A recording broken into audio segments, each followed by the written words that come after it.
बहू कहाँ है तू? खाना नहीं बनाना है क्या तुझे? कि माँ जी को क्या हो गया है? 5 मिनट एसी के नीचे नहीं बैठी कि माँ जी की तो धड़कन ही तेज हो गई। हाँ माँ जी आई। कल्पना रसोई में आती है रिमोट से एसी ऑन करके। ये किचन की एसी काम नहीं कर रही क्या? कितनी गर्मी हो रही है यहाँ। अब गर्मी में परेशान होती कल्पना जल्दबाजी में कच्चा पक्का खाना बनाकर डाइनिंग टेबल पर परोस देती है। तभी प्रेमलता गुस्से में झुंझलाती हुई कहती है, ये कैसा खाना बनाया है बहू तूने? सारा खाना कच्चा है। हाँ माँ, ये रोटियाँ भी ठीक तरीके से पकी नहीं है। एक तरफ से सीजी हैं, दूसरी तरफ से कच्ची हैं।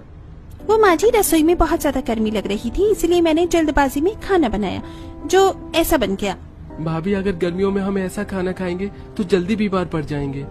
इतनी भी क्या गर्मी लग रही थी जो तू 2 वक्त का खाना भी ठीक तरीके से नहीं बना पा रही? क्या माँ जी, आपको पता तो है कि मुझे 5 एसी में रहने की आदत है। गर्मी बर्दाश्त नहीं होती मुझसे। तुझसे तो अपने बेटे की शादी करवाकर मैंने ही बहुत बड़ी गलती करी। अब कैसे भी करके मुझे मेरे दूसरे बेटे की शादी करनी होगी। अपनी बड़ी बहू की कामचोरी देख प्रेमलता अब अपने छोटे बेटे की शादी कुछ ही दिनों में त्रिशा नाम की लड़की से करवा देती है। यहाँ तो एसी चल रहा है। आओ बहू, घर के अंदर आओ। अरे भाभी, घूंघट क्यों कर रही हो? अरे देवरानी जी, घूंघट करने की कोई जरूरत नहीं है। हमारे घर के लोग मॉडर्न ख्यालात के हैं। अब एसी की हवा से खुद को बचाती हुई त्रिशा फटाफट अपने कमरे में चली जाती है, जहाँ उसके कमरे में भी एसी लगा होता है। अरे यहाँ भी एसी लगा हुआ है। एक काम करती हूँ, मोटी रजाई ओढ़कर सो जाती हूँ। अब मई की चिलचिलाती गर्मी में जहाँ लोग सारा दिन एसी में रहना पसंद करते हैं, वहीं त्रिशा एक मोटी रजाई के अंदर खुद को ढककर सो रही होती है।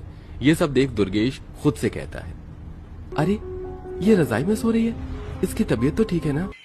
अगले दिन त्रिशा अपनी पहली रसोई का खाना बनाने रसोई में आती है, जहाँ एसी चल रहा होता है। रसोई में भी एसी? अब क्या करूं? मेरा शरीर तो जरूरत से ज्यादा ठंडा हो गया है। मुझे जल्द से जल्द अपने शरीर को धूप लगाना होगा, नहीं तो दिक्कत हो जाएगी। त्रिशा फटाफट अपनी पहली रसोई का खाना बनाकर धूप में छत पर चली जाती है। अब जाकर राहत मिली जब धूप की कड़कती किरणें मेरे शरीर पर पड़ी।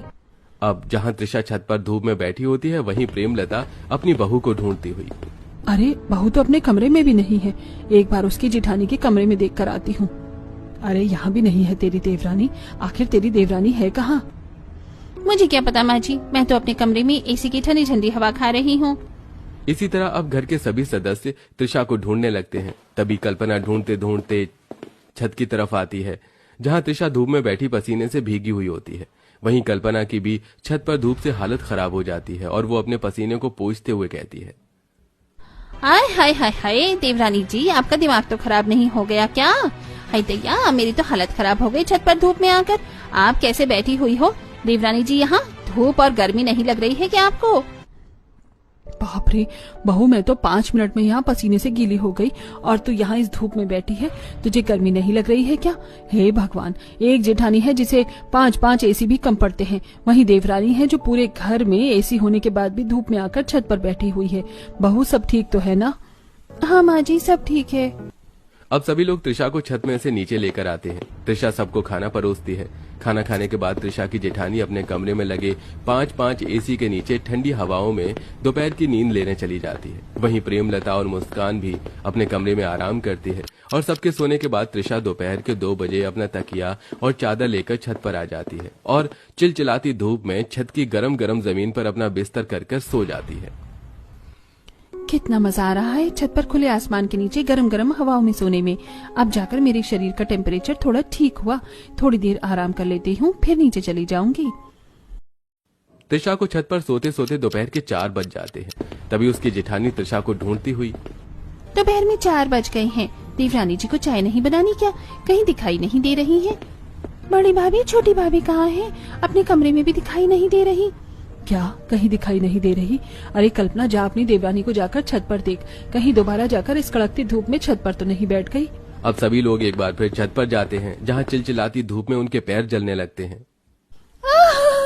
माँ जी, मेरे पैर जल रहे हैं। देवरानी जी कैसी गरम गरम जमीन पर छत पर सो रही हैं। देवरानी जी उठिए। क्या हुआ? जेठानी जी, आप लोग तो सो रहे थे ना? हमारी छोड़िए देवरानी जी, आप ये बताइए आप यहाँ छत पर इतनी धूप में कैसे सो रही हैं? अब मैं समझ गई, आप ये सब कुछ जानबूझकर कर रही हैं ना, ताकि माँ जी आपकी चिंता करें, अटेंशन पाने के लिए कर रही हो ना देवरानी जी ये सब कुछ आप? अटेंशन नहीं भाभी, मुझे तो लगता है छोटी भाभी छत पर आकर चुपके से किसी से बात करती है, वरना इतनी गर्मी में कोई एसी छोड़कर छत पर धूप में रह सकता है क्या? नहीं, आप सब गलत समझ रही हैं, ऐसा नहीं है। अरे तुम दोनों देवरानी जेठानी अपने सवाल जवाब नीचे चलकर करना, छत पर बहुत गर्मी पड़ रही है, मैं पसीने में नहा चुकी हूँ, चलो फटाफट नीचे।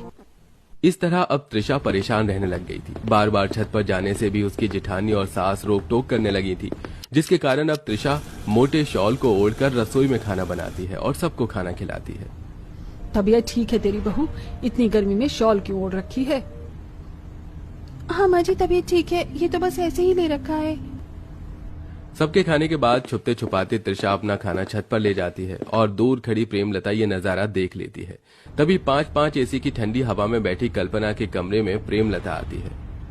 अरे तू यहाँ 5-5 एसी की ठंडी ठंडी हवा खा रही है और वहाँ तेरी देवरानी छत पर बैठकर खाना खा रही है, जा उसको नीचे बुला कर ला। क्या माँ जी, अच्छा खासा मैं एसी में बैठी हूँ और आप ही हैं कि मुझे धूप से छत में भेज रही हैं। ये देवरानी जी भी ना, इनको चैन नहीं है क्या?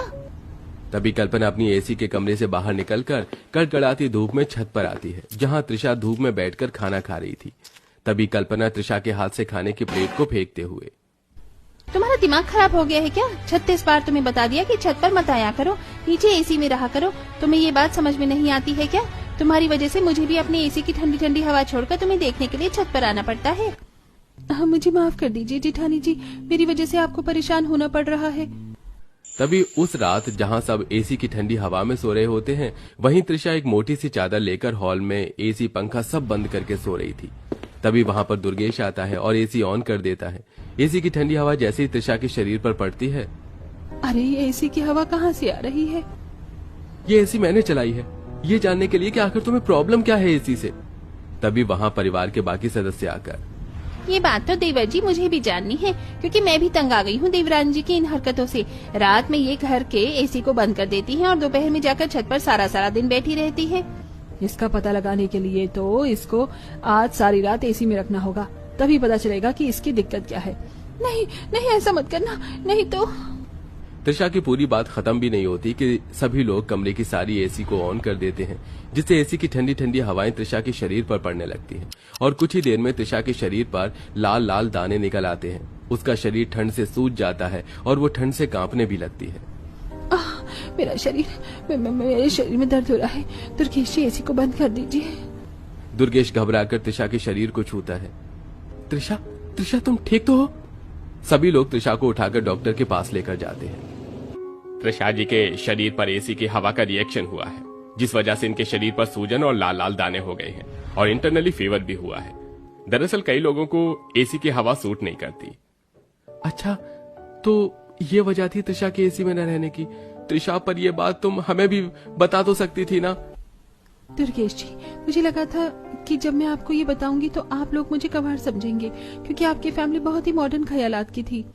नहीं बहू, हमारी भी गलती है, हमने तुझसे पूछना जरूरी ही नहीं समझा और ना जाने तुझ पर क्या क्या इल्जाम भी लगाते रहे। बहू हमें माफ कर देना। देवरानी जी मुझे भी माफ कर दीजिएगा, मैं तो बड़ी थी लेकिन मैं भी आपकी तकलीफों को नहीं समझ पाई और आपको उल्टे सीधे ताने मारती रही। सॉरी देवरानी जी। उस दिन के बाद से त्रिशा के ससुराल वाले त्रिशा के कमरे से एसी को हटा देते हैं। रसोई हॉल की एसी भी अब निकाल दी जाती है और त्रिशा के कमरे में एक साधारण पंखा लगा दिया जाता है, जिससे त्रिशा भी छत पर जाना